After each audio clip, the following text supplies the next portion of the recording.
queria agradecer muito a oportunidade de estar aqui, o convite muito gentil, aos organizadores do Simpro, a professora Maria Sofia, a Silvia, que também sempre me indica aqui, né? Então, eu me sinto muito feliz sempre de poder dialogar com os professores, que são os que estão na frente de batalha, né?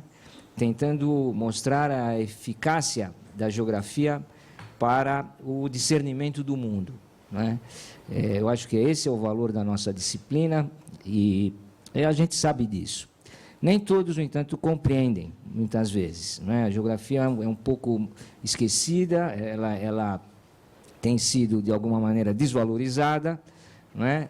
E, de certo modo, nós temos que fazer um pouco uma meia-culpa, porque também entre os geógrafos existe um certo complexo de inferioridade quando a gente vai discutir questões de política, não é? Porque os cientistas políticos ou os economistas, quando a discussão é de economia, meio que monopolizam o debate, não é? E acabam, via de regra, deixando justamente de lado essa dimensão tão crucial, sobretudo numa escala como a da política mundial, que é, afinal de contas, o próprio espaço geográfico, tá certo? Então, a gente vê como muitas fórmulas são apresentadas em abstrato, e quando a gente tenta jogar isso no mapa, a situação fica diferente, né? Então, eu começaria dizendo que, quando eu recebi o convite, fiquei pensando bastante sobre que título eu poderia dar a essa minha palestra, e me veio, então, o título A Ressurgência do Mundo Afroasiático, né? A ressurgência do mundo afroasiático.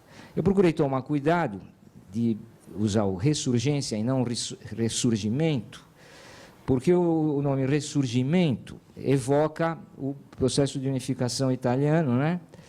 E, naquele caso, foi muito claro que havia um projeto, né? O projeto da unificação italiana, tá certo? Então, havia o nacionalismo italiano como ideologia de fundo e um objetivo político muito claro, né? O Risorgimento, que era, de alguma maneira, uma evocação também da antiga glória da Itália romana, e agora, nas condições da modernidade, se montando um Estado nacional.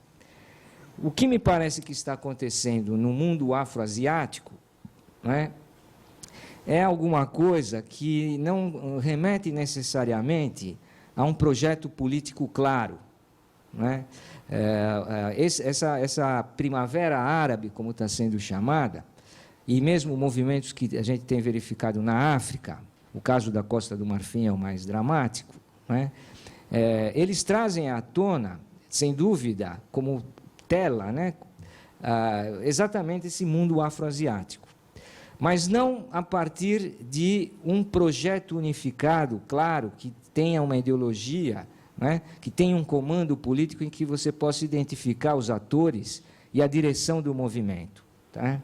Por isso, então, eu preferi o conceito da geografia física, né? Quem dá geografia física sabe bem, a ressurgência é um fenômeno da hidrologia, na verdade, da oceanografia também, que significa aquele fenômeno justamente das as águas que desaparecem, né, por infiltração, ficam subterrâneas e depois lá na frente emergem de novo, né? Ou então nas correntes marítimas, que também, né, as correntes frias que penetram mais profundamente e depois vão ressurgir mais adiante, tá certo? Ou seja, é um fenômeno da natureza, né? É um fenômeno que indica justamente um movimento, não é?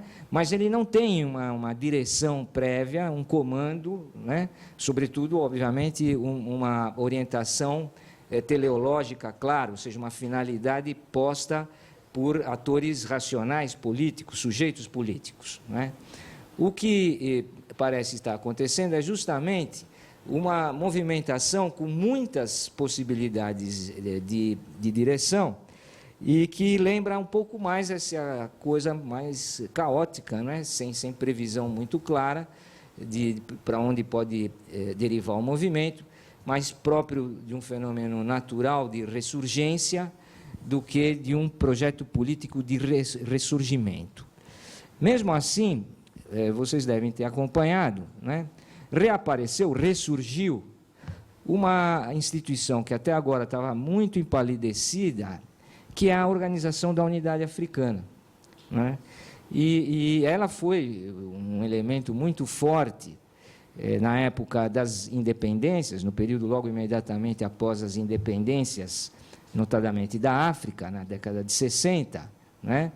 E constituiu uma instituição que reunia precisamente o mundo africano, né, que a gente considera, né, como África Negra, muitas vezes, né, ou seja, ao sul do Sahel, e, além disso, também o mundo árabe, né, na convergência de ambos, justamente se dá a Organização da Unidade Africana.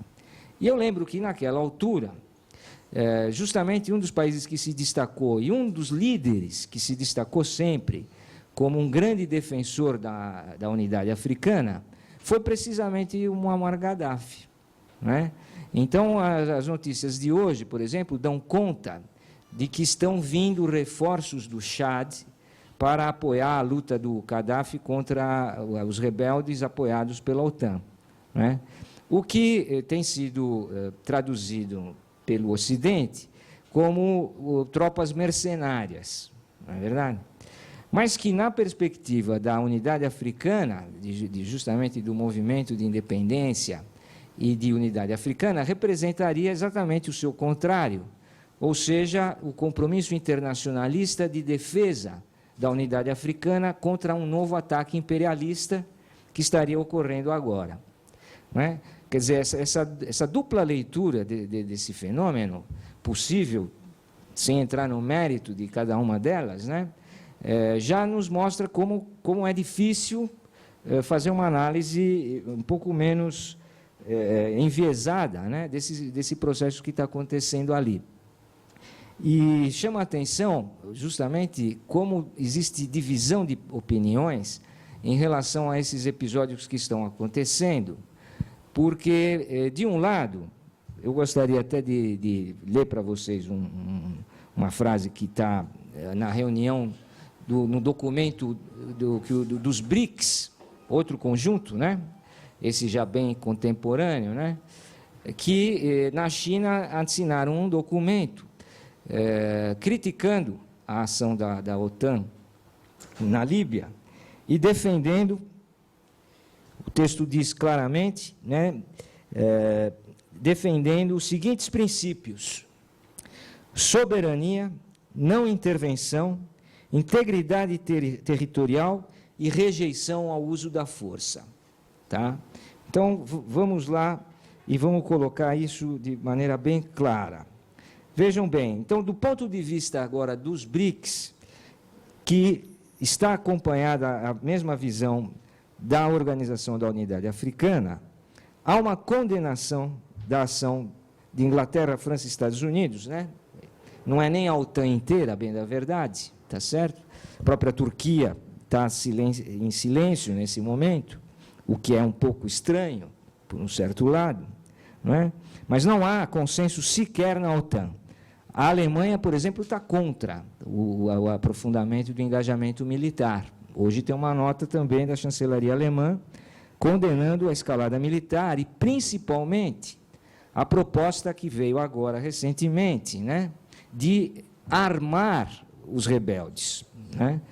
Está contra, porque eles dizem que isso fere a própria resolução da ONU, né, já que a justificativa havia sido a defesa, né, dos civis, a defesa da integridade física dos civis, não é, para prevenir um possível massacre que o Gaddafi faria, né, quer dizer, uma coisa meio que no condicional, não é? E, em vista disso, justificou-se apenas na resolução da ONU, que passou raspando, diga-se de passagem, né, no Conselho de Segurança ampliado, e que previa apenas a institucionalização de uma zona de exclusão aérea, né, para impedir que os aviões do Gaddafi pudessem bombardear a população civil, né? Coisa que, diga-se de passagem, não se sabe se realmente aconteceu, né? A gente não tem informações muito fidedignas. Quem acompanhou com atenção esse processo todo deve ter percebido que, diferentemente do Iêmen, da Jordânia, do Bahrein, não é? E da própria Síria, não é?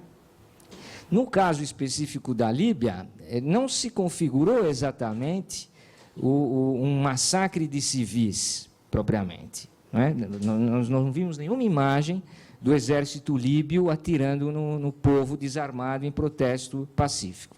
Não existem essas imagens. Eu convoco a memória de vocês para ver se vocês lembram de ter visto isso. Não é?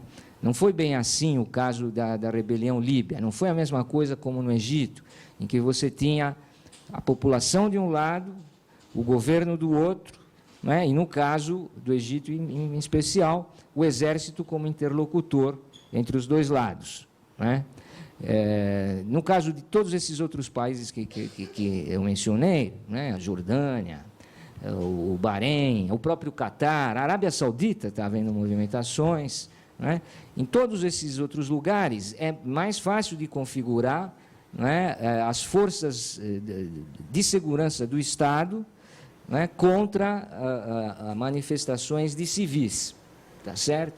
No caso especificamente da Líbia, que foi o epicentro da ação mais violenta, né, de parte da comunidade internacional, no sentido justamente de se procurar evitar, né, o derramamento de sangue, curiosamente não está muito clara, né, a situação que degenerou esse conflito, porque o que se observou muito claramente foi em Benghazi, né, uma movimentação que atacou prédios de governo e começou um movimento de tomada do poder, pelo menos em Benghazi e na região da Cirenaica, né, mais amplamente, que tem uma condição étnica, né, e regional bastante diversa da situação da Tripolitânia, né, mais a oeste, onde inclusive está concentrada 65% da população da Líbia, e historicamente, a base de apoio do Gaddafi. Né? Eu não sei se vocês chegaram a ver uma entrevista que eu dei no Globo News, logo depois que estourou o conflito, né? Em que eu e o Jaime Spitkovics, um jornalista, né, conhecido, debatemos sobre o episódio, e eu me recordo bem que ele começou com uma fala assim meio triunfalista, né, em defesa da democracia, dizendo que, olha, Gaddafi já era, tá certo? E a democracia é o objetivo mesmo, e o mundo árabe vai ser varrido por essa onda democrática, e não tem mais espaço para ditadores no mundo moderno, porque é um mundo interconectado, é um mundo urbano, não é um mundo de liberdades, de classe média, a juventude quer consumir, ela se articula via Twitter, internet, essa coisa toda, essa é a modernidade. Ou seja, ele quis caracterizar como um fenômeno relacionado à urbanização, à modernização, e uma reação, portanto, aos tiranos que representariam o passado. Não é? Eu ponderei logo em seguida que achava que não seria tão simples no caso líbio, porque Gaddafi também vinha de um movimento revolucionário, décadas atrás, mas de porte semelhante, né? Quando justamente na Revolução de 69, o que aconteceu foi uma mobilização popular contra o rei, né? Numa circunstâncias de Guerra Fria, onde exatamente a proposta do grupo que o Gaddafi liderava era da democratização da sociedade líbia, não é isso? Da tomada do poder pelo povo, não é? E da utilização dos recursos naturais, leia-se petróleo, para o desenvolvimento econômico e social do povo líbio, e não mais, como havia sido nas décadas anteriores, né, um rei que representava, no fundo, os interesses ocidentais e colocava, né, os recursos do petróleo muito mais para preservar os interesses das multinacionais, notadamente no caso, diga-se de passagem, não é, a British Petroleum. não é? E também empresas americanas. Pois bem, vale recordar que em 69, as duas primeiras medidas do Gaddafi foram, precisamente, reforma agrária e nacionalização do petróleo, não é? Então, esse monstro, não é, que está sendo satanizado aí pela mídia, tá certo?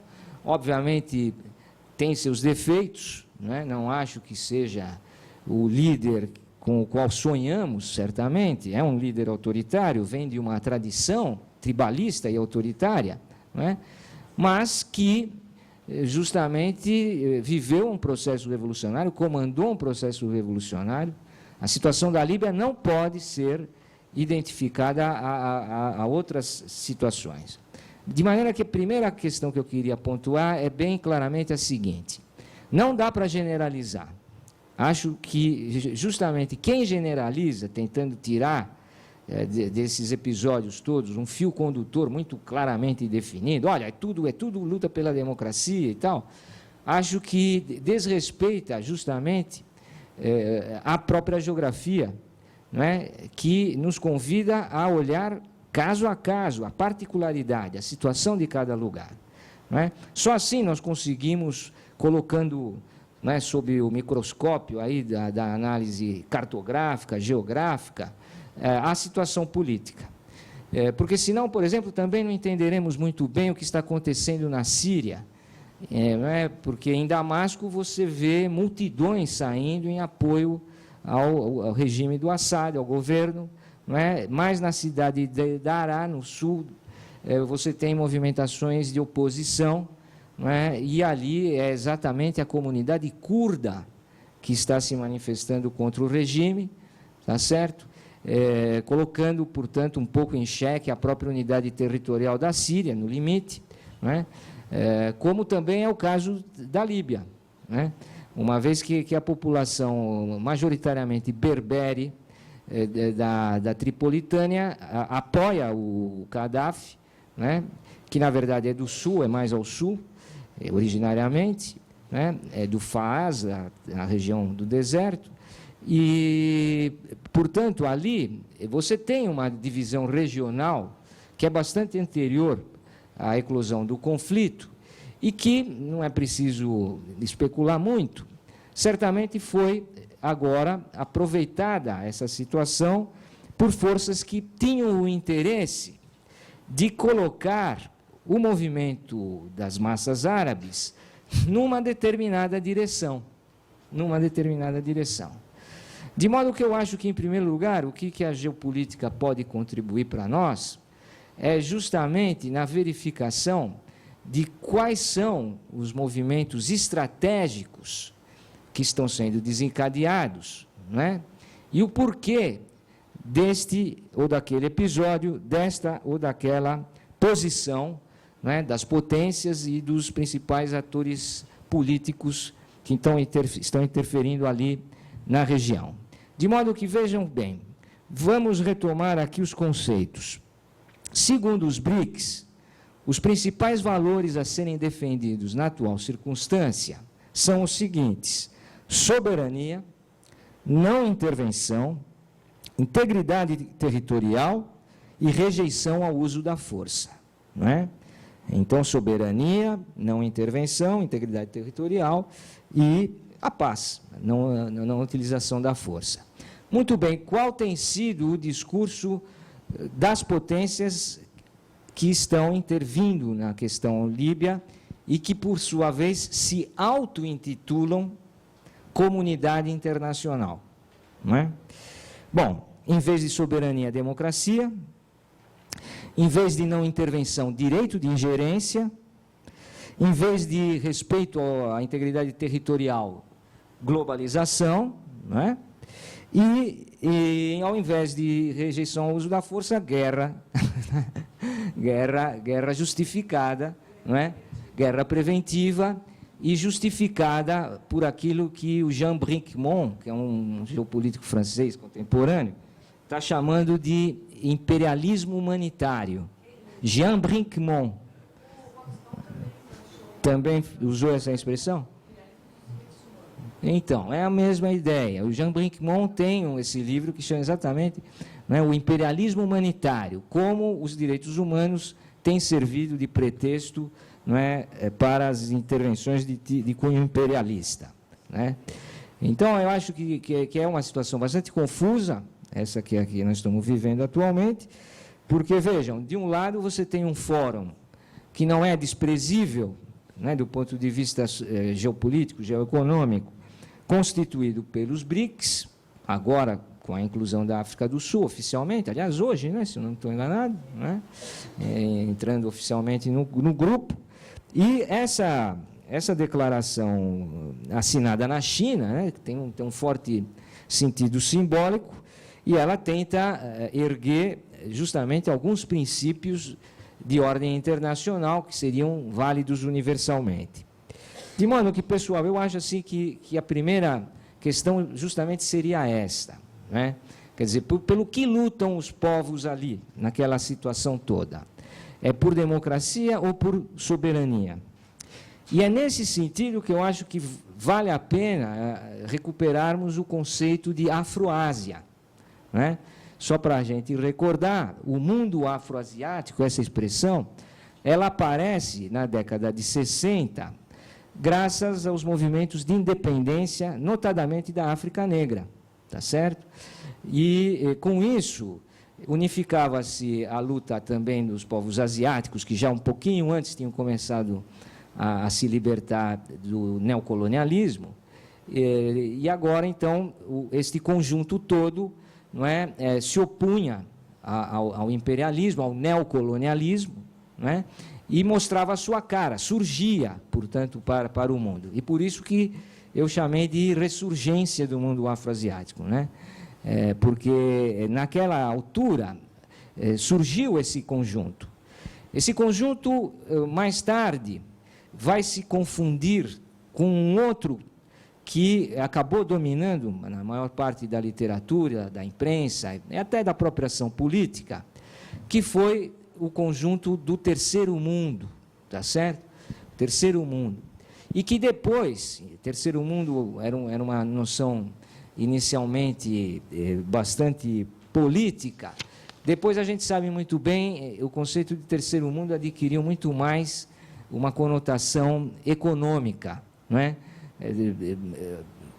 Todos nós, né, temos um pouco essa identificação de terceiro mundo como um mundo pobre, né, ou, para ser rigoroso nos termos da época, subdesenvolvido.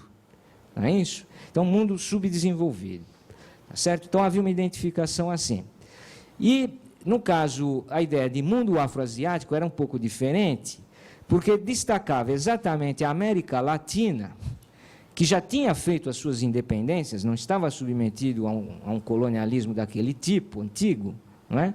Já há um século já tinha feito a independência, e, portanto, não poderia ser comparado ao mundo afroasiático que estava fazendo as independências, não é? Havia um hiato aí, jurídico e político, que diferenciava, portanto, a América Latina da África e da Ásia. Mas a África e a Ásia, apesar de todas as suas diferenças, poderiam ser agrupadas num sentido político bem preciso, porque representava exatamente esse conjunto que, ao se rebelar contra o colonialismo, né, movimentava a vida política daquela década, dos anos 60, sobretudo, 50 e 60, né? A independência da Índia começa um pouquinho antes, né, 47, mas, sobretudo, o ano 60. Né, vai demarcar muito bem esse período em que a categoria mundo afroasiático foi muito utilizada.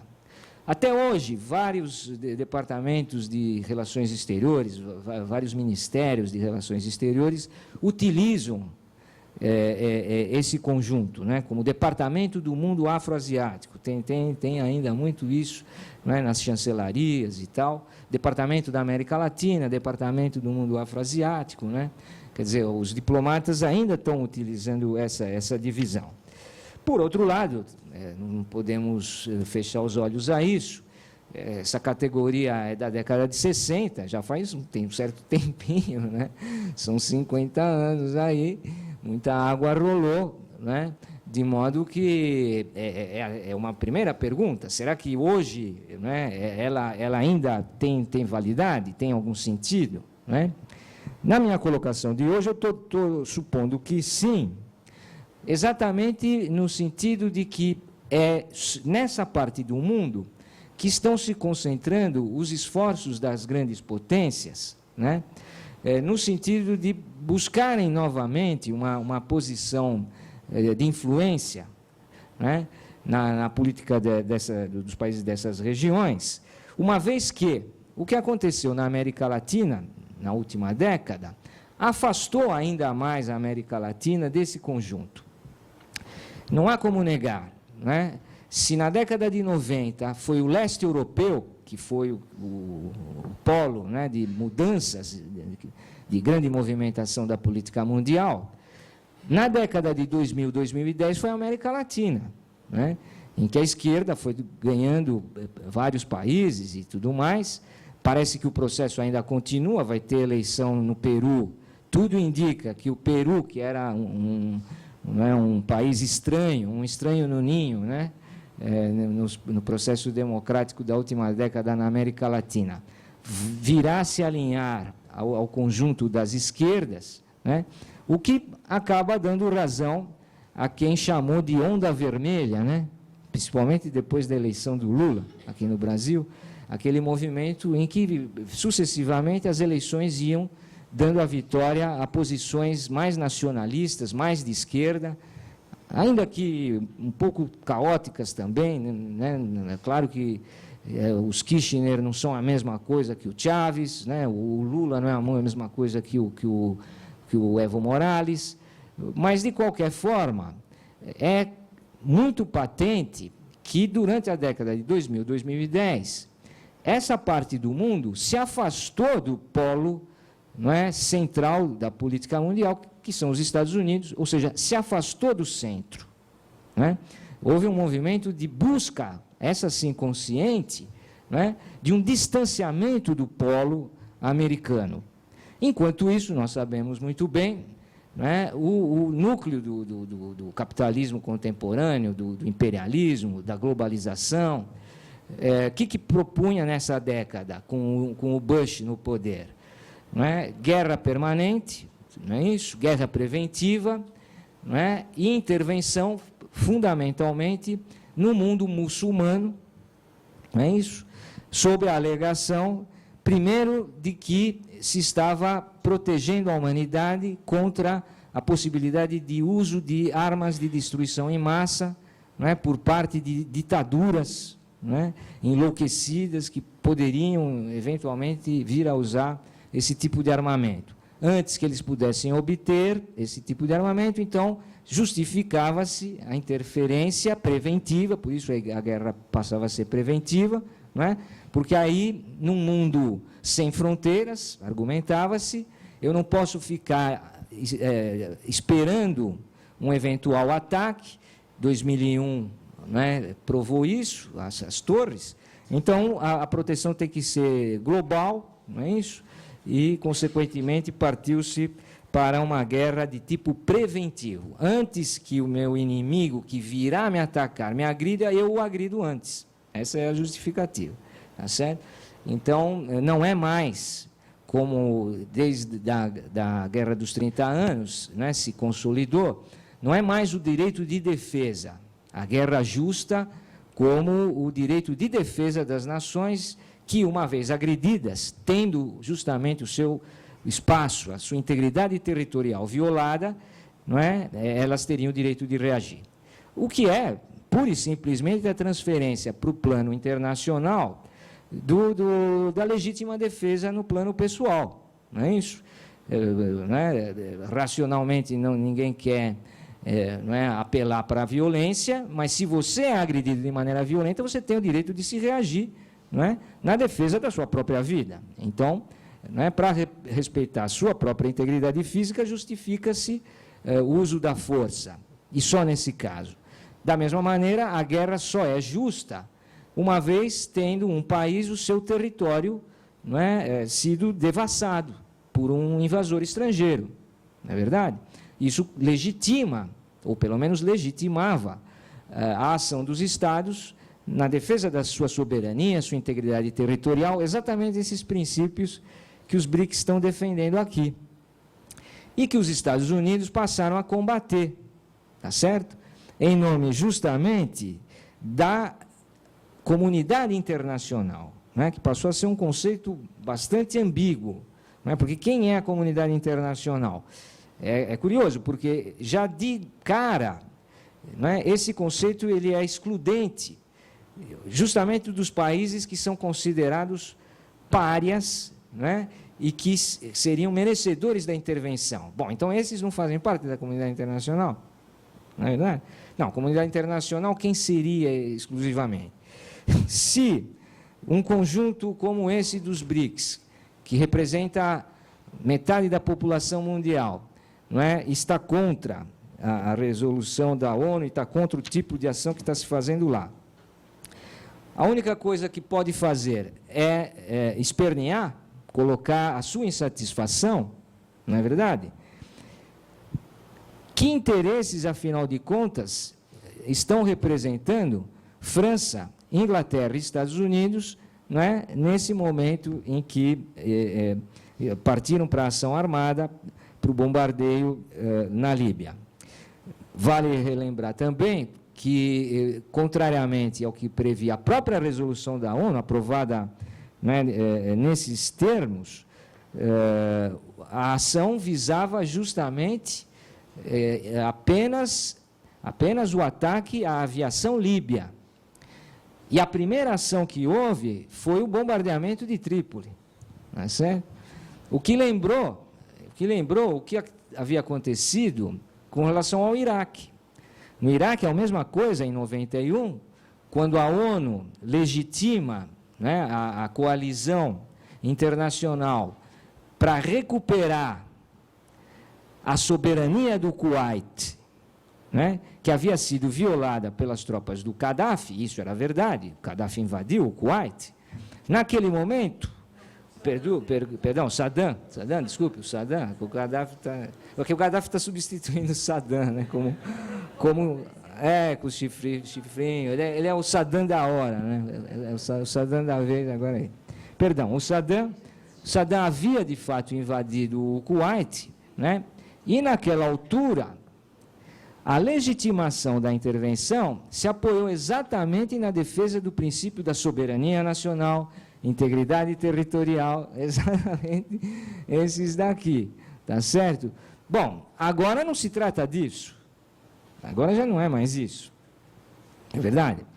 Então mudou. Ah, não é isso, gente, não é bem isso, a gente esqueceu, não é, tem uma coisa mais importante até, é a democracia. Ah, tá certo. Então é a defesa da democracia. Bom, o que é a democracia? Essa é uma boa pergunta, não é? que ninguém sabe responder. Não é? Se vocês vasculharem a literatura de ciência política, vão se deparar com muita ambiguidade nessa discussão. O que é ditadura? O que é democracia? Não há uma definição clara, tá certo? Podem procurar, que vocês não vão conseguir encontrar uma diferenciação exata do que seja ditadura, o que seja democracia. Porque, vejam, se é o governo do povo, se é a vontade da maioria, uma coisa eu posso dizer a vocês com certeza, é porque eu lá estive, não é? O Cuba é uma democracia, porque o Fidel é amado pela grande maioria do povo cubano. Eu estive lá e pude verificar com os meus próprios olhos uma situação que eu acho, não acho que tem paralelo, olha, acho muito difícil que tenha paralelo no mundo, o que eu vi ali em Cuba, que é o Fidel, num jipe militar, indo da casa para o trabalho, do trabalho para casa, e descendo na rua e sendo cercado pelo povo, e as pessoas perguntam para ele, e ele sem segurança vai respondendo, e vai conversando. Ele é amado pelo povo. É odiado também. Quem não gosta dele também odeia ele, tá certo? Mas eu verifiquei isso lá no ano de 1999, quando a gente fez uma visita a Cuba, e eu pude perceber que se naquela altura não é, o Fidel cedesse às pressões ocidentais, não é, no sentido justamente de buscar a democracia formal para legitimar seu poder, ele ia ter mais de 90% dos votos. Né? Tanto assim que ele próprio reconhecia que, para a democratização do regime cubano, que eles também não acham que é perfeito, não é? Era importante que ele mesmo se retirasse do poder, porque ele ali presente não tem como, ele é muito desigual o embate político, não é? Uma vez que ele é um herói da Revolução, é uma figura histórica, não é? De modo que ele próprio se retirou do centro das atenções, não é? E delegou para o irmão dele a continuidade do processo revolucionário ali, não é? E de modo que não tenham dúvidas, um processo eleitoral ali é a vitória deles. Por que eles não fazem isso?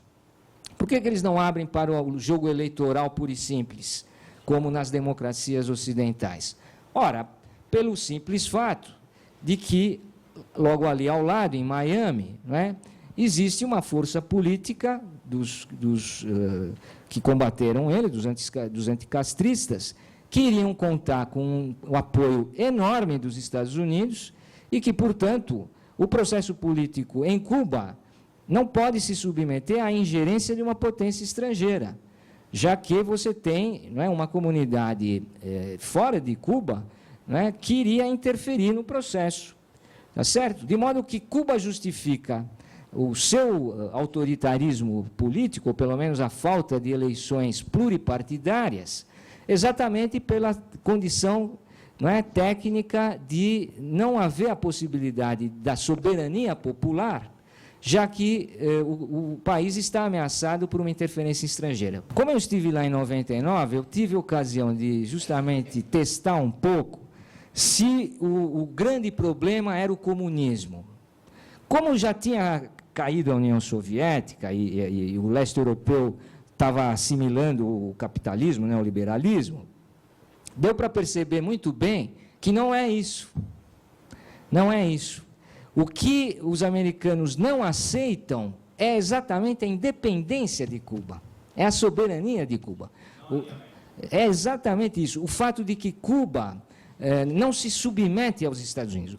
Vou lhe contar uma frase. No táxi, um motorista me falou o seguinte, ele falou assim, olha, quer saber?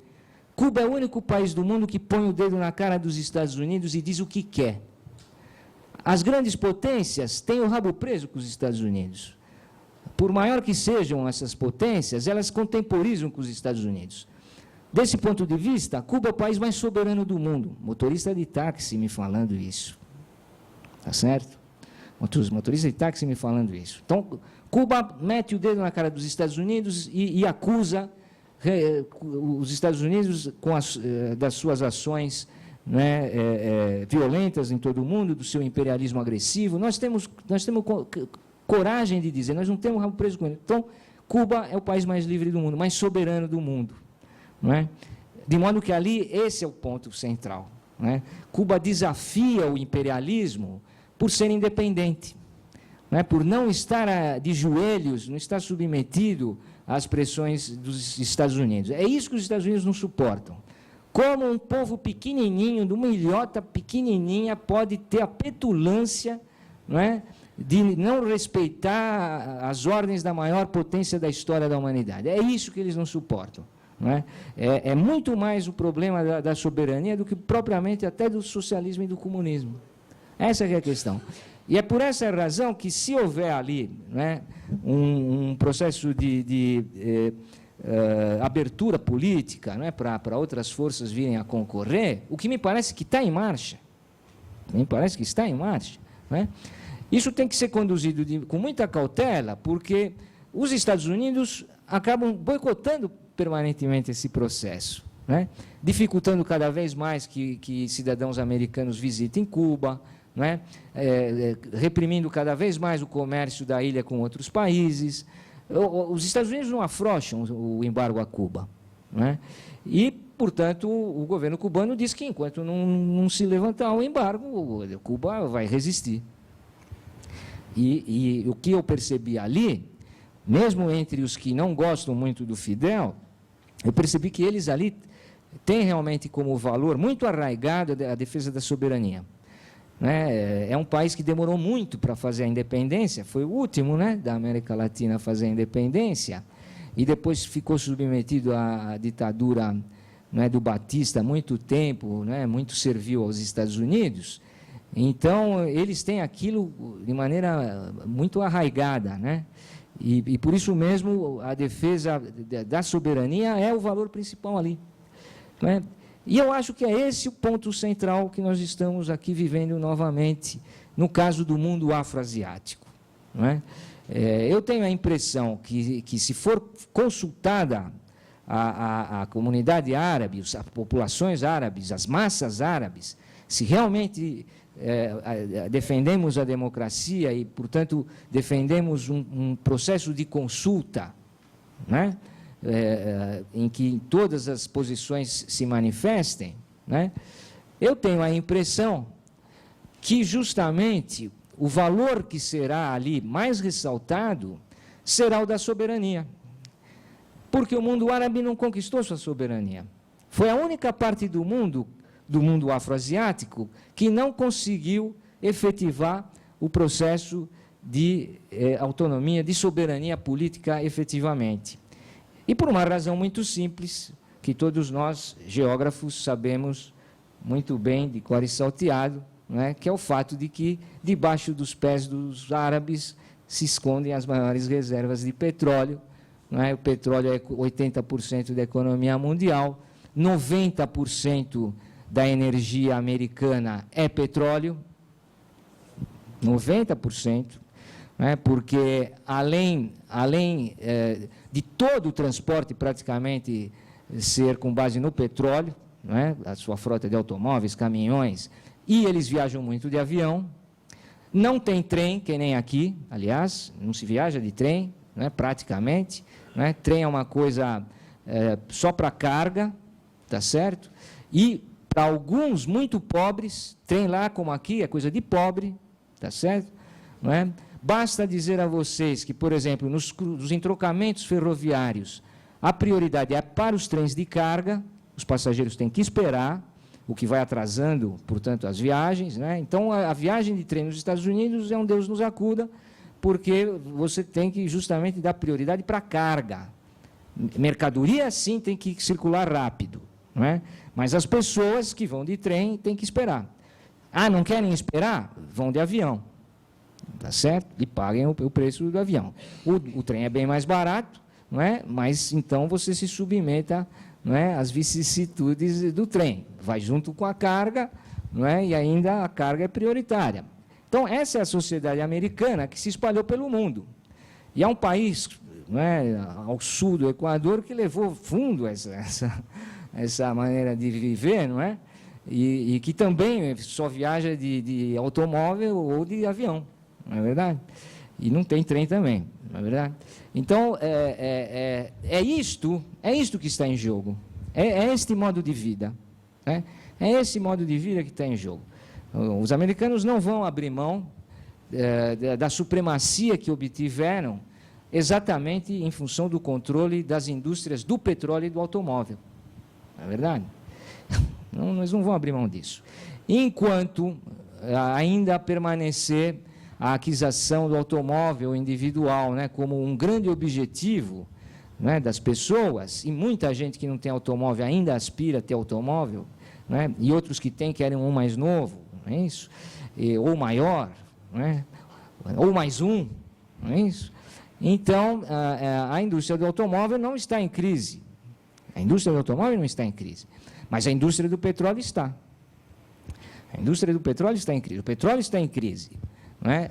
Não tanto porque não haja reservas suficientes para se continuar explorando, não é? Durante alguns anos, as expectativas mais realistas projetam para pelo menos até 2050 tem petróleo suficiente para o tamanho da economia mundial, mas o problema não está aí.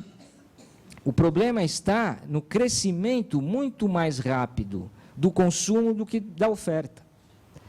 Porque da prospecção para a produção vai tempo e dinheiro. Veja o nosso caso aqui do pré-sal. Beleza, beleza, sim, mas quando é que vai começar realmente a vir dinheiro na nossa mão? Não é? Quando é que a economia brasileira poderá começar a melhorar, não é? A partir da injeção de capitais que virá das exportações de petróleo, daquilo que foi encontrado no pré-sal? Vai demorar. Não é? Então, tudo isso é projetado lá para frente, para 2020, não é? E ali, com o crescimento espantoso da Índia e da China, principalmente, né, vai faltar petróleo. O petróleo vai ficar muito caro. Então, a tendência é o petróleo ficar muito caro. Essa é que é a questão. O petróleo está barato, né, se for deixadas as forças de mercado, não é isso, comandarem o preço do petróleo, ele tende a subir. Porque, justamente, o consumo cresce mais rápido do que a oferta. A lei do mercado. Não é verdade? E é bastante curioso isso, porque, então, o que nós estamos assistindo é uma interferência extramercado do Estado americano, tá certo? Que vai procurar, mediante a força militar, interferir nas relações de mercado e colocar o preço do petróleo sempre para baixo. Por isso mesmo, né, figuras como Saddam Hussein ou como Muammar Gaddafi, né, que representam as forças internas que querem levar o preço do petróleo para cima, esses são satanizados, esses são demônios. Esses são demônios. Esses são os ditadores. Né? Então, o ditador, paradoxalmente, já não é mais, não é, aquele que se impõe à força contra o povo. Paradoxalmente, nesse caso, é justamente quem defende os interesses do povo. Não é certo? Então, por isso que eu digo que os conceitos estão completamente fora de ordem aqui, né? Porque é uma inversão completa. Não é verdade? É uma inversão completa. Aqueles governos, como esses que eles estão impondo no Afeganistão, o Malik no Iraque, não é? O Mubarak representava muito isso no Egito, e outros. Esses que estavam muito afinados com essa política, né, pró-americana, pró-ocidental, contra justamente o crescimento do preço das commodities, e particularmente do petróleo, né, esses líderes certamente estavam representando interesses estrangeiros e não os dos seus povos. E é só isso que explica, ou pelo menos essa é a principal determinante, para aquela movimentação que a gente viu na Praça Tahrir, não é verdade? Em que a população ia lá por quê? Não é? Contra o Mubarak, por quê? Porque... Não, ele era democrata, ele não era o presidente Mubarak, um democrata, ele nunca foi chamado de ditador pelo Ocidente. Pois é. Pois é. Então como é que fica? Tá certo? E agora não, mas o Gaddafi o Gaddafi sim é ditador, e esse aqui, não, como é que é? Mas agora, depois da movimentação que houve, não, mas o Mubarak também é ditador, vai, então, já nem se sabe mais o que é uma coisa, o que é outra, não é? Todos vocês estão acompanhando, não é? No caso da Arábia Saudita, o que é aquilo? Uma democracia? Vocês estão brincando. Né? Emirados Árabes, Catar, Bahrein, Omã, Jordânia, é tudo monarquia absolutista. Vocês estão brincando comigo? Onde está a democracia? Nesses países, não é? Ao contrário, não é? Não se fala nada contra rei, e aí a Inglaterra é importante, né? Porque ela glamouriza a monarquia, vídeo casamento tão bonito, né? Agora, né? do menino aí, não é isso? Então, é uma coisa, olha, a monarquia é legal, gente. Eles são apenas, a monarquia tudo bem, não pode é ditador. Por que ditador? Porque ditador é nacionalista. Tem uniforme militar, não sei o quê e tal. Esses não podem de jeito nenhum. Diga lá. Não, a questão é da Síria mesmo, porque me parece, pelo que você está colocando, que a Síria não tem a mesma configuração, nem em relação às potências e nem em relação às ditaduras propriamente dita, né? É verdade. E nem em relação ao petróleo. Ao petróleo, porque também não tem petróleo. Também não tem petróleo. Então, aí tem a questão de Israel. Exato. É um caso totalmente à parte, não é? Onde o que você tem ali é precisamente a continuidade daquele partido, que é o Baath, né, que é exatamente o Partido Nacionalista. Né? Quer dizer, qual é a ideologia do Baath? Não é? Arabismo, não é isso? E nacionalismo. Nada de fundamentalismo e nada de liberalismo. Tá certo? E foi curioso, porque nesse debate da Globo News, eu quis começar com a discussão ideológica. Eu falei, olha, vamos começar por um debate ideológico. Aí fui interceptado rapidamente pelo diabo. Não é isso. Não tem ideologia. É a modernidade que tá aí e tal, e o pessoal quer democracia. Como se democracia não fosse ideologia também, tá certo? Mas a ideia dele foi desviar o debate, tá certo? Não precisa falar de ideologia, porque nós aqui não temos tido, sobretudo, e o que seria justamente uma das características mais importantes da democracia, nós não temos tido a informação exata. Nós não temos recebido a informação verdadeira. Vocês querem uma prova? Vou lembrá-los do seguinte.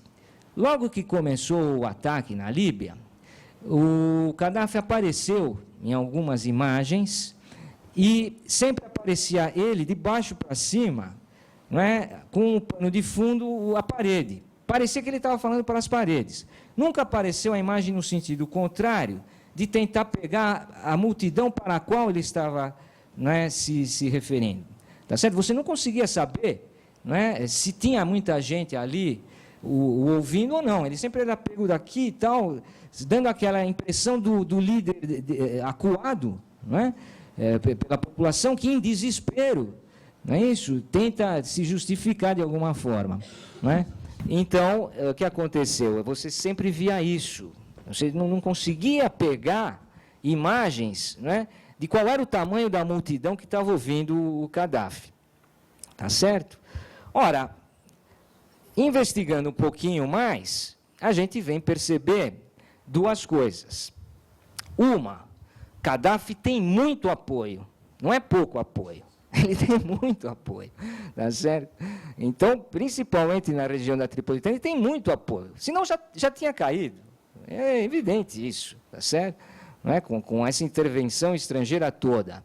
E isto é muito importante, por isso a boa pergunta da excepcionalidade síria. Porque todos os outros países árabes estão contra o Gaddafi. Vejam bem isso. Mesmo a Tunísia, que teve agora esse governo novo de transição, mesmo o Egito agora, com o exército no governo de transição, todos estão contra o Gaddafi. Os próprios árabes. Quem está pagando o esforço de guerra, agora reduzido a França e Inglaterra, porque ontem o Obama tirou dinheiro, não sei se vocês leram isso. O Obama já disse que não, está muito caro, a gente está com o corte de 4 trilhões. Não é isso? O déficit público gigantesco deles, então já os Estados Unidos já não vão mais pôr dinheiro. Quem vai pôr dinheiro? É o Catar que está pondo dinheiro, é a Arábia Saudita que está pondo dinheiro, são os Emirados Árabes que estão pondo dinheiro. Então o jogo agora está assim. Esses três financiam o esforço de guerra e o exército egípcio, mais o MI6 da Grã-Bretanha, o Serviço Secreto Britânico, e a CIA, através do Egito, contrabandeiam armas para os rebeldes. Tá certo? Por isso que a questão do Egito não aparece muito claramente. Porque é o exército egípcio que está armando os rebeldes em Benghazi. Essa que é a questão verdadeira. E, do outro lado da Tunísia, a mesma coisa. Eles não estão com apoio do outro lado, na Tunísia também, porque ali não é, a confusão que está colocada não permitiu ainda que surgisse um governo realmente saído das manifestações. Está todo mundo em compasso de espera, esperando as eleições. Mas foi exatamente nesse momento em que se preparavam as condições para que a opinião pública das massas árabes fosse consultada, surge o evento na Líbia, inesperadamente. Né? E surge também a movimentação na Síria, inesperadamente. Espera um pouquinho, vamos pôr a bola no chão. Espera um pouquinho. Qual a razão agora aqui dessas movimentações? No caso do Egito, a penúria econômica foi levantada como um problema muito sério para a explosão de revolta, sobretudo da juventude desempregada, não é? Que não via esperanças no regime e que, portanto, exigiu a saída do Mubarak do poder. Todo mundo reconheceu isso, desemprego altíssimo, não é? Exatamente porque ali estão sendo aplicadas as políticas neoliberais, que nós todos sofremos nos anos 90 e sabemos onde dá, não é? Então, aquele desemprego em massa, não é? O arroxo salarial, tudo aquilo levou a uma revolta, onde o componente econômico era importante. O componente político também, apesar de que, do ponto de vista formal, tratava-se de uma democracia, porque tinha periodicamente eleições, mas eleições que a gente sabe muito bem manipuladas, o que torna a questão da democracia indecifrável, porque não bastam eleições. E quem vai fiscalizar qual eleição foi justa, qual que não foi? Quem é o árbitro que vai dizer, não, aqui a eleição foi honesta. Não, ali a eleição não foi honesta. Não é? Vale para a gente chamar atenção para a questão justamente da Costa do Marfim, onde o Gbagbo, não é, foi considerado justamente o arreliento, que não aceitou as regras democráticas, perdeu as eleições, não é? E não aceitou, portanto, ele que estava contra a democracia. O Ouattara, não, Ouattara é um democrata, de grande perfil democrático, né, de tradição democrática. Bom, será que é isso? Vamos olhar melhor essa situação da Costa do Marfim, tá certo? Bom, primeira informação, não sei se todos chegaram a prestar atenção nesse número. Quanto foi a vitória do Ouattara? 4%. 4%. O Gbagbo teve 46%. Quer dizer, não é bem assim. Não, ele não aceitou a derrota. Espera aí, ele teve 46% dos votos. A Justiça Eleitoral da Costa do Marfim deu vitória a ele. Isso também ninguém está falando. A Justiça Eleitoral deu vitória a ele. Ele acusou de fraude. Por que ele acusou de fraude? Por que ele não aceitou a derrota? Porque votaram muitos não marfinenses. Certo? De modo que o que aconteceu? Já não é de agora que o pessoal do Sul, não é? Onde está o centro do apoio ao Gbagbo, tem problemas com relação aos vizinhos e ao pessoal do norte, que é muçulmano, que tem outra tradição, né? E, sobretudo, em função dessa migração, o discurso no sul, em Abidjan, fundamentalmente, né? Tem sido o da defesa da marfinidade, né? Ou seja, o conceito da marfinidade, ou seja, da identidade nacional marfinense. Não é? Eles têm desenvolvido essa ideia porque justamente são nações muito novas, construídas de maneira artificial. Sabemos que as fronteiras foram desenhadas pelo colonizador, não é? Misturaram etnias diversas, separaram etnias integradas, não é? Então, o imperialismo, o colonialismo fez tudo, dividir para dominar, não é? Para impedir justamente a emergência de uma unidade africana maior, não é? Procurar criar problemas para a integridade territorial, para a unificação de cada um desses países. Todos eles se depararam com isso. E para superar o tribalismo, não é? Eles partiram para esse modelo de busca de uma identidade nacional. No caso, então, ali configura-se isso. Bom, a marfinidade, o que seria isso e tal? Um dos argumentos é que justamente há uma tradição muito antiga ali, que tem que ser respeitada e não poderia ser alterada a situação demográfica em função dos imigrantes. De modo que, não que eu esteja defendendo necessariamente, mas eu digo que é uma situação um pouco mais complicada do que aquela que foi ventilada na imprensa, porque, segundo a Justiça Eleitoral marfinense, muitos eleitores eram estrangeiros, não tinham o direito de votar. Não é? De modo que a vitória do Ouattara se baseou em votos estrangeiros. Por isso ele contestava a legitimidade da eleição.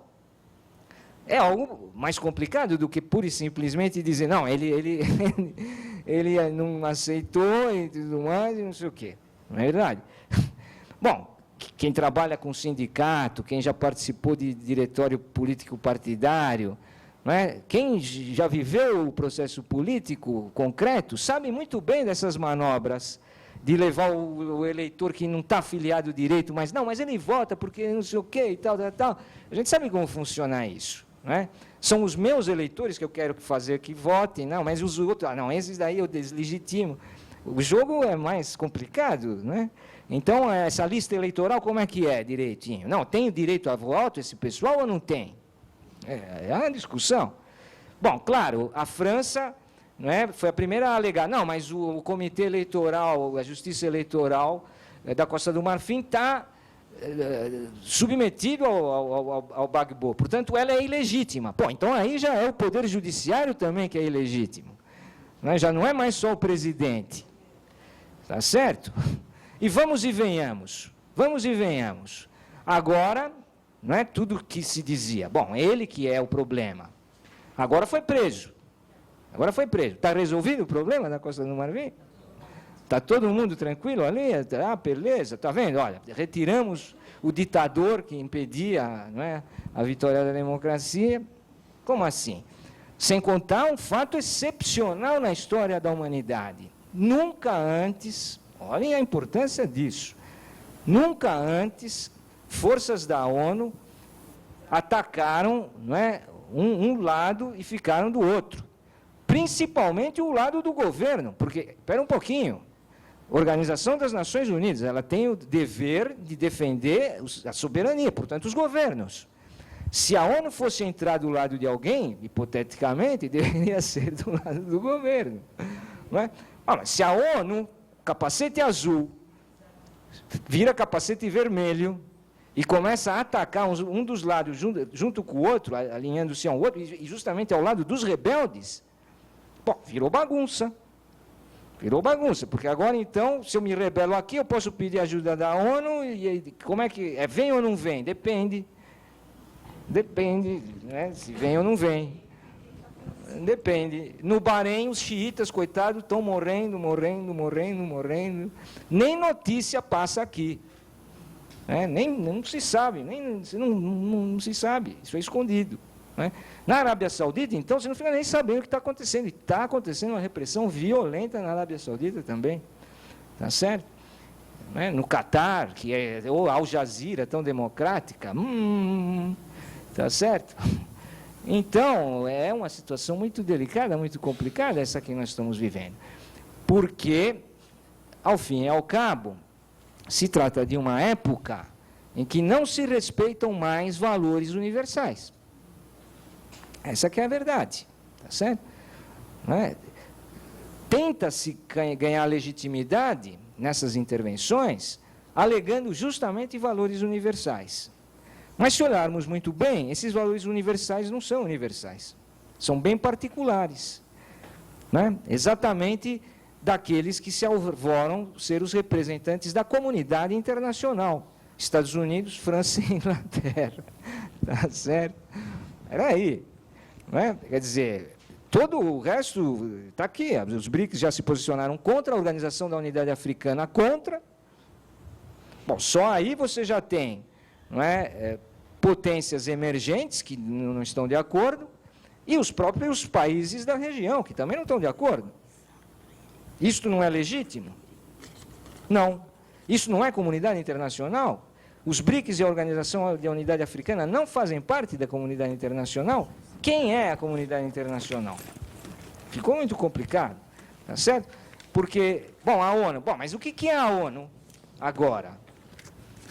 O Ban Ki-moon, evidentemente, é um funcionário dos Estados Unidos. Ele não é um representante da diversidade, não é, que a ONU deveria expressar. Não é? Ele é, pura e simplesmente, não é, um reprodutor da política americana. Ele apoia tudo que os americanos falam. Não é isso? Tá certo? Então, ele legitima, ele tem sul-coreano, tá certo? Sul-coreano. Então, nós sabemos muito bem que entrou lá com apoio americano, né? E defende os interesses dos Estados Unidos sempre, né? O que, inclusive, é paradoxal, porque se a ONU deveria preservar a paz, vocês vão se recordar, logo no início, o Gaddafi quis fazer um acordo. Logo no início, para evitar os bombardeios. Ligou para o Ban Ki-moon e falou, Ban Ki-moon, vocês vão começar a bombardear aqui, eu estou disposto a negociar. O que ele estaria disposto a negociar? A divisão da Líbia. Claro, a divisão da Líbia seria uma possibilidade de interromper a agressão. Bom, se o pessoal de Benghazi realmente tem a maioria, então fique com Benghazi, tá certo? Mas aqui a Tripolitânia fica com a gente. Esse é o negócio? Com isso a gente evita a intervenção estrangeira? Ah, não. O próprio Ban Ki-moon falou não aceitou. Bom, aí começaram os bombardeios. E o que ficou muito claro? Que se não fossem os bombardeios, já tinha desaparecido a rebelião. Tá certo? E não sei se com um banho de sangue, porque, convenhamos, esses rebeldes também são brincadeira, né? Porque eles não se entendem, né? Eles não se entendem quem são, eles não sabem direito quem são, não se declaram o que pretendem, não é verdade? Que grupos estão ali? E agora chega a situações cômicas, porque enquanto a Inglaterra e os Estados Unidos, e a França, perdão, enquanto a Inglaterra e a França estão pressionando para distribuir armas para os rebeldes, por que os Estados Unidos caíram fora? Porque a Al-Qaeda está lá no meio. A Al-Qaeda está entre os rebeldes contra o Gaddafi. O Gaddafi falou isso no começo, né? E aquela grande eminência das políticas internacionais, né? O Demetrio Magnoli, falou que aquilo era uma bobajada, né? Não sei se vocês lembram na época. Imagina, que absurdo! Vê como ele é insano, que ele chegou ao cúmulo de dizer que a Al-Qaeda e os Estados Unidos estão de lado a lado. O Chaves também falou. E não precisa a gente se esforçar muito. É só parar para pensar. Interessa para a Al-Qaeda que o Gaddafi caia? Interessa. Tá certo? Porque aí ele era justamente uma barreira contra o fundamentalismo. Essa barreira cai, como o Saddam, a mesma coisa. Não tinha Al-Qaeda no Iraque. Sem o Saddam, eles estão lá. Porque eles é que pescam em águas turvas, não é verdade? Então, para eles, é melhor. Se você tinha um regime nacionalista, laico, antifundamentalista, e esse regime é retirado, ótimo. É uma chance da Al-Qaeda estar lá no meio. E eles não sabem quem seriam as forças, então eles agora não sabem se dão as armas para os rebeldes ou não. Tá certo? E os americanos já falam, nós não vamos pôr o pé ali nem pensar. Dar arma para os caras? Não sei também, nós não, vai vocês. Deixaram a coisa agora para a França e para a Inglaterra resolver. Tá certo? E o que é França e Inglaterra invadindo um país da África? É o neocolonialismo. Não tem outro nome. Tá certo? De modo que o que nós estamos vivenciando, e eu vou encerrando por aqui, e é isso que me parece, o que nós estamos vivenciando é, na verdade, um projeto de recolonização do Sul pelo Norte. É isto que coloca, inclusive, o Brasil em perspectiva. Não é? Porque nos inclui. É disso que se trata.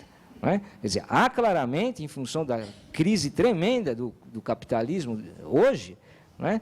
Há um objetivo que cada vez vai ficando muito claro, não é? de recolonização do Sul pelo Norte.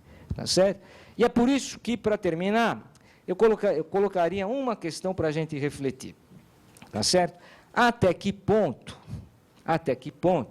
os BRICS representam, de fato, uma força de contenção contra esse imperialismo europeu e americano, portanto ocidental, claramente, que tenta colocar novamente os países do hemisfério sul sob o controle de interesses do hemisfério norte, notadamente, sabemos muito bem, interesses relacionados a matérias-primas.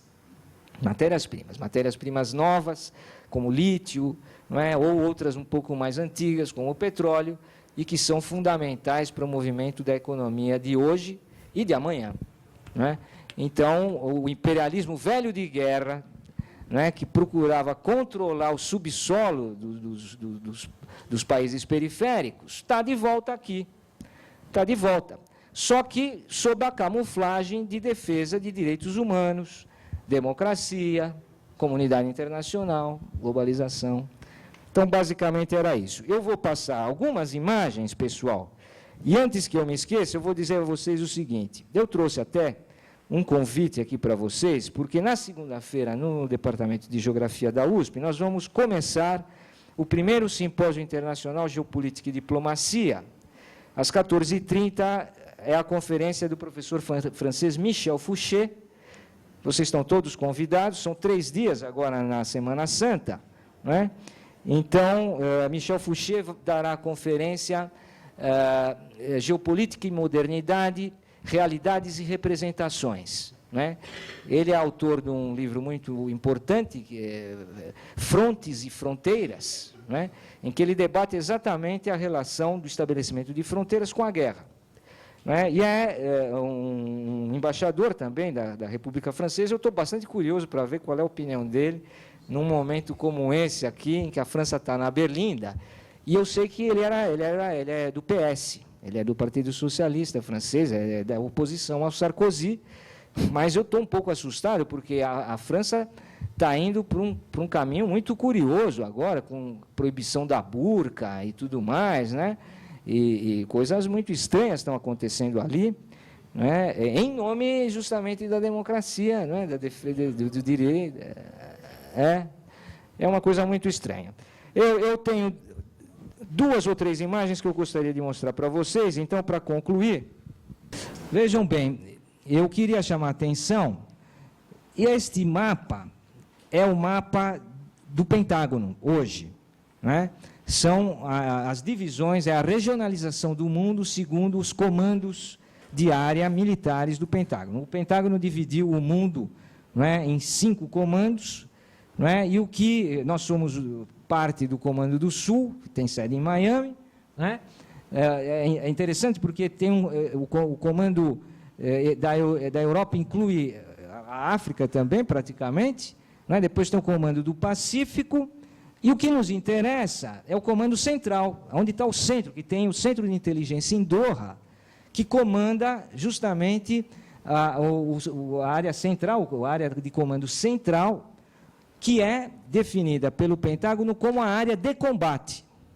A área de combate, onde o objetivo deles é alargar essa área e, portanto, combater na frente do Oriente Médio em direção ao Irã, para penetrar até o Cazaquistão e, no sul, buscando justamente o Sudão, né, e essa independência do Sudão, ainda que possa ser legítima do ponto de vista da grande maioria da população que parece realmente querer a independência, também é preciso ver com algum cuidado, porque se insere, sem dúvida, nesse esforço, não é, de multiplicar as soberanias para diminuir a soberania. Tá certo? Então, agora vai ser uma onda de, bom, mais países independentes. Bom, tá certo, democrático, vamos mais um país. Tá certo? Aqueles paizinhos sem condições nenhuma de se autogovernarem, né? E que vão ficar à mercê, obviamente, das grandes potências. Né? De modo que globalização de um lado, fragmentação de outro. Não é verdade? É disso que se trata. Então, claramente, esse mapa mostra bem qual é... por isso que é a zona de guerra, que é onde está o petróleo, né? É o objetivo central deles. Por isso, eles têm, né, um movimento duplo. Um último comentário importante com relação a isso. A última novidade em termos de geoestratégia é justamente o nosso amigo Thomas Barnett, não sei se vocês já ouviram falar nele, que é um geopolítico que está fazendo muito sucesso, trabalha The New World Map, é esse aí. Achei um monte de Isso mesmo, eu também preciso que eu peguei de lá. New World Map, tá certo? Thomas Bernett, que é ligado ao Obama. Não é? É ligado ao Obama, ele é ligado ao Obama. E então, agora, pessoal, é a hora do Brzezinski e do Barnett. E, portanto, saiu de cena o Saul Cohen, que era o geopolítico da década anterior, tá certo? E o Kissinger. Né? Kissinger e Saul Cohen, né? De origem judaica, né? E o Brzezinski, né? Polonês, que tem uma posição diferente. Né? Qual é a posição? Então, se trata do seguinte, pessoal, tudo que está dentro da zona pontilhada, é o que ele chama de o fosso dos não integrados. Né? O fosso dos não integrados, ou seja, os países está cheio, os países perigosos, os países que não têm ainda governos democráticos e mercado, né? Bem firmes e bem definidos. Então, são áreas que podem, eventualmente, causar problemas, né, para o livre mercado e para a democracia. Fora dali, como vocês podem ver, então, a Rússia, os BRICS estão fora, os BRICS são considerados países integrados, tá certo? Então, os BRICS não tem problema, serão aceitos como fórum, né, tudo bem e tal. Agora, tudo que está no meio aí está sujeito à intervenção. Está sujeito à intervenção porque é considerada uma área perigosa, são países que... Não estou enxergando direito. Desculpe. Turquia... Não, ali... porque está dentro da zona de indefinição. Está dentro da zona de indefinição, quanto mais quadradinhos, é mais conflito. Quanto mais quadradinhos, mais conflito, mais perigosa a área. E a Turquia, vocês têm acompanhado, né? A Turquia já não é mais o aliado confiável que foi até agora há pouco, tá certo? E foi contra, né, na questão do Irã, né, uma outra questão espinhosa que a gente acompanhou, né, e o Brasil e a Turquia se mobilizaram, né, para defender, né, o Irã, o direito do Irã de enriquecer urânio. Foi esse o objetivo, tá certo? E, portanto, não acompanhou essa resolução de condenação ao Irã, não é? E isso irritou muito os Estados Unidos. A Turquia está muito descontente com o apoio que os Estados Unidos estão dando aos curdos, porque agora os americanos, aproveitando a posição dos curdos, está insuflando os curdos, dando dinheiro para os curdos, não é? Porque isso complica a soberania dos outros países, tá certo? Da Síria, do Iraque. Exatamente. Então, e a Turquia, obviamente, não concorda com isso, porque ela tem uma grande população curda, né? E isso pode criar problema de separatismo. Em conclusão, pessoal, há uma situação muito grave, porque se a democracia, no sentido formal e burguês, do jeito que está sendo propagandeado aí por todo mundo, se ela prevalecer em países, justamente, que tem essa fragmentação étnica e regional, vocês não tenham dúvidas que o resultado da democracia será mais guerra civil e separatismo. Né? Essa que é a minha conclusão. Tá certo, pessoal? Então, obrigado pela atenção e vamos, então, às questões. Tá?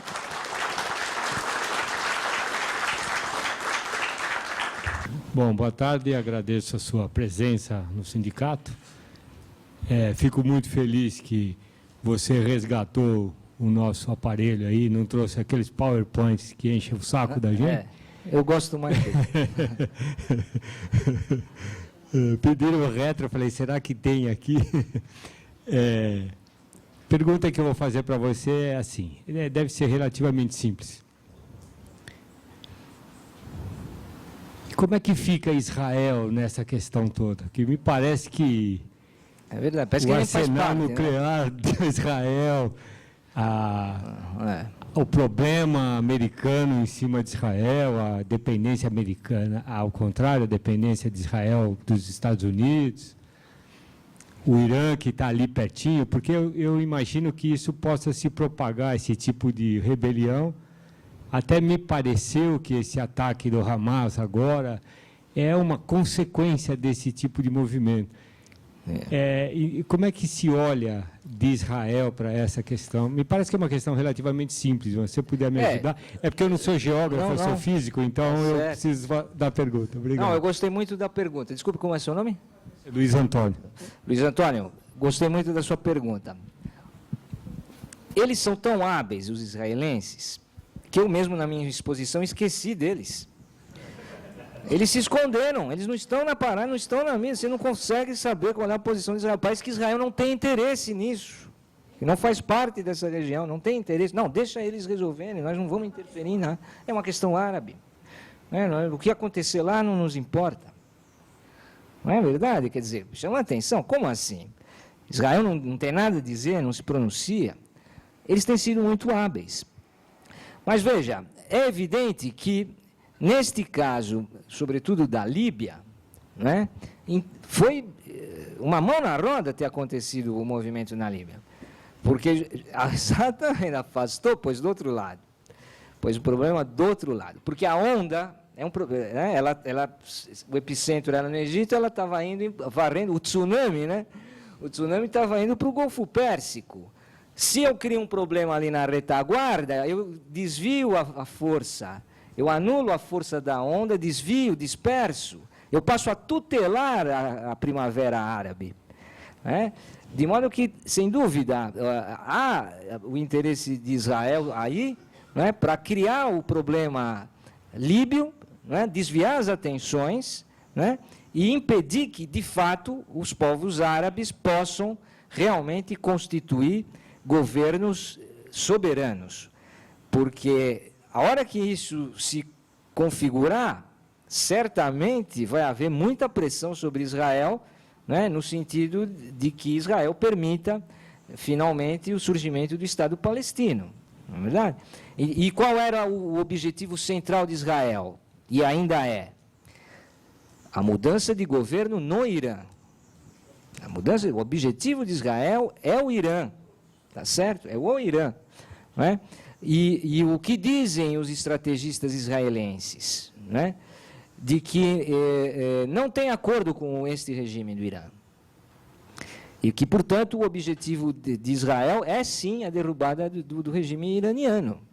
De modo que criar uma onda de democracia, né, que acabe orientando a visão em direção ao Irã é tudo o que lhes interessa. Por isso, essa versão, né, que tem sido tão difundida, de que se trata de um movimento pela democracia e que arrastará o Irã. Tanto é, pessoal, que para nós da geografia é muito cara essa discussão, porque, vejam, saiu todo dia na imprensa, sai. Ah, não, é a democracia no mundo árabe. E eles incluem o Irã no mundo árabe. Mas o Irã não é árabe. Não é verdade? Exatamente. Não é? De nação. Se vermos por um certo lado, os berberes são a maioria ali, como assim? Não é verdade? Do que vocês estão falando exatamente? Se é o conceito surgido nos anos 30, justamente na contramão do imperialismo, o mundo árabe inclui a Turquia. Inclui a Turquia, porque nesse caso, o que se trata? Se trata justamente dos países que não apenas têm influência árabe, não é? Mas que, ao longo da história, estiveram interligados. Que foi o caso do Irã pelos xiitas, tá certo? E da Turquia pelo Império Turco. Tá certo? Então o Império Turco penetra nos países árabes, não é? Tá certo? E, por sua vez, a Pérsia antiga, o Irã, não é? Também faz parte desse mundo por conta dos xiitas que estão dos dois lados. Se é para usar nessas circunstâncias, eu teria que incluir também a Turquia. Mas não, é só o Irã. É o Irã que faz parte agora. Os outros não fazem. Por quê? Porque você quer orientar, não é, toda a opinião pública, tá certo? Para se voltar contra o Irã. É esse que é o objetivo central. De modo que Israel, de maneira muito inteligente, não está se expressando. Não é? Porque o objetivo final de Israel é aproveitar essa mobilização toda que lhes pegou de surpresa, porque justamente, não é, a frente de batalha está indo para o Irã, e aí, como aconteceu no Egito, ficou na retaguarda deles. Eles tiveram que se voltar para o Egito. Bem, diz uma das leis da estratégia, você não deve se retirar em debandada.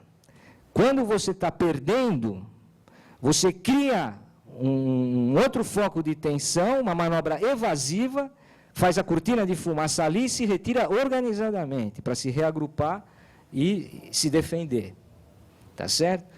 E isso é uma coisa de geoestratégia, de coisa de militar, não é? E de guerra eles entendem muito bem. Alguém mais?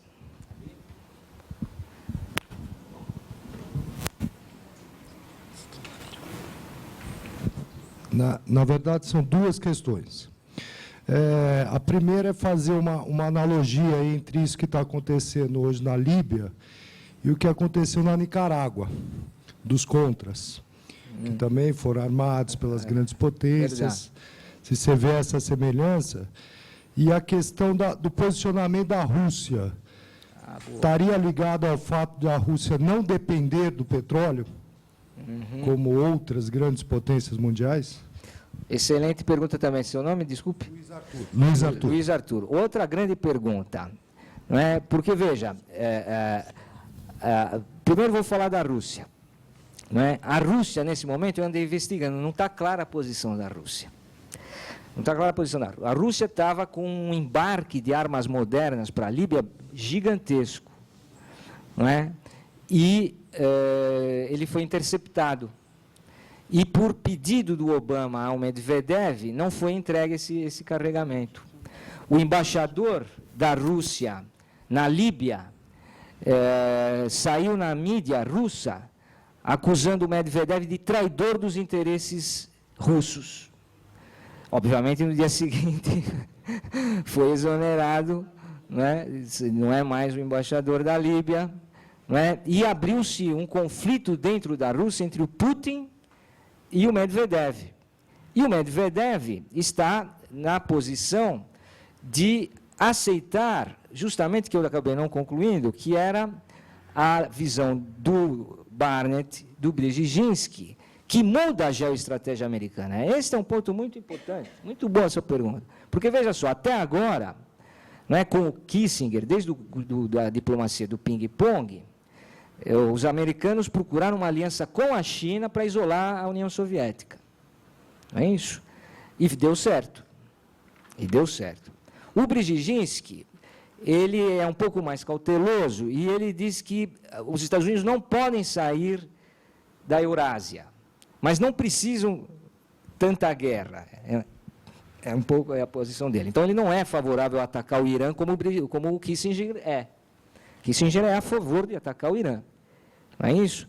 Então, o que deu para perceber nos últimos movimentos, muito recentes, do Obama, né, é de que ele aceitou a influência desses dois autores que eu estou mencionando, que tem essa visão. A América não pode sair da Ásia Central, tá certo? Porque com isso ela tutela o mundo euroasiático, não deixa que ele se expanda para o mar, para os oceanos, então mantém o Heartland confinado, tá certo? Então não é que eles também vão sair a favor da multipolaridade, não é isso. Porém, eles vão tentar atrair a Rússia. E, no caso, a oferta do Obama foi de fechar os olhos à retomada da Rússia da sua zona de influência antiga.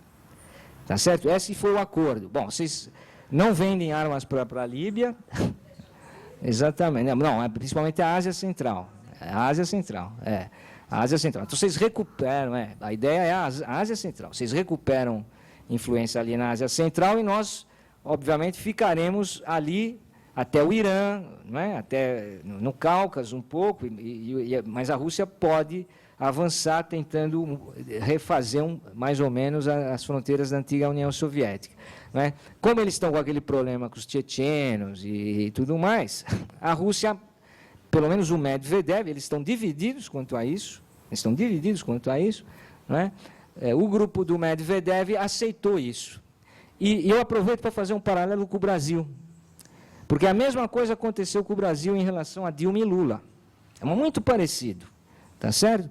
Enquanto o Lula e o Putin ficaram com posições mais duras contra os Estados Unidos, né? O Medvedev e a Dilma amoleceram com os Estados Unidos. A iniciativa foi americana. No caso da Rússia, essa que eu acabei de mencionar, os Estados Unidos aceitam a recuperação da influência russa naquela região do Cáspio e tudo mais. No caso do Brasil, foi o aceno de um provável apoio lá na frente, não é isso? A proposta brasileira de ter assento no Conselho de Segurança da ONU. Né? E como eles costumam fazer, o que foi? Bom, olha, lá na frente nós vamos apoiar vocês. Agora vocês assinam o documento, não é, contra o Irã. Tá certo? E o Brasil aceitou nesse governo, né, na esperança de que lá na frente vai ser recompensado. Duvido eu dó.